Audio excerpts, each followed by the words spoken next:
વિશ્વ પર્યાવરણ દિવસ નિમિત્તે વલસાડ ખાતે પ્રદેશ મંત્રી સોનલબેન સોલંકીની વિશેષ ઉપસ્થિતિમાં એક પેડ માં કે નામ અંતર્ગત ભવ્ય વૃક્ષારોપણ કાર્યક્રમ યોજાયો। નરેન્દ્ર મોદીના સબળ અને દીર્ઘદ્રષ્ટિના નેતૃત્વમાં કાર્યરત કેન્દ્ર સરકારના અવિરત સફળ 12 વર્ષ પૂર્ણ થવાના અવસરે સમગ્ર દેશભરમાં તેનો વિશ્વાસ, વિકાસ અને જનકલ્યાણના અભિયાન તરીકે ઉત્સાહભેર ઉજવવામાં આવી રહ્યો છે।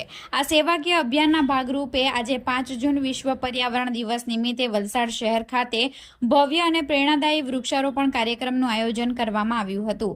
વડાપ્રધાનના આહવાન ઝીલીને પર્યાવરણના જતન અને સંવર્ધન માટે વલસાડ ખાતે એક પેડ માં કે નામ અંતર્ગત ભાજપાના વરિષ્ઠ પદાધિકારીઓ, ચૂંટાયેલા જનપ્રતિનિધિઓ અને કાર્યકર્તાઓની પ્રેરક ઉપસ્થિતિમાં વૃક્ષારોપણ કરવામાં આવ્યું હતું।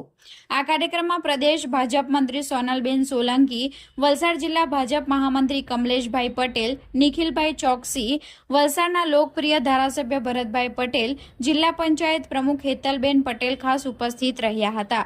સાથે જ તાલુકા પંચાયત પ્રમુખ કિશોરભાઈ પટેલ, જિલ્લા મહામંત્રી મેઘનાથ ડાંગ, પ્રદેશ લઘુમતી મોરચાના ઉપપ્રમુખ ઇલિયાસ મલેક, વલસાડ શહેર ભાજપ પ્રમુખ દિવ્યાંગભાઈ ભગત, વલસાડ નગરપાલિકા પ્રમુખ માલતીબેન ટંડેલ, નગરપાલિકા શાસક પક્ષના નેતા અલકાબેન દેસાઈ સહિતના લોકો ઉપસ્થિત રહ્યા હતા અને ઉત્સાહભેર વૃક્ષારોપણ કર્યું હતું।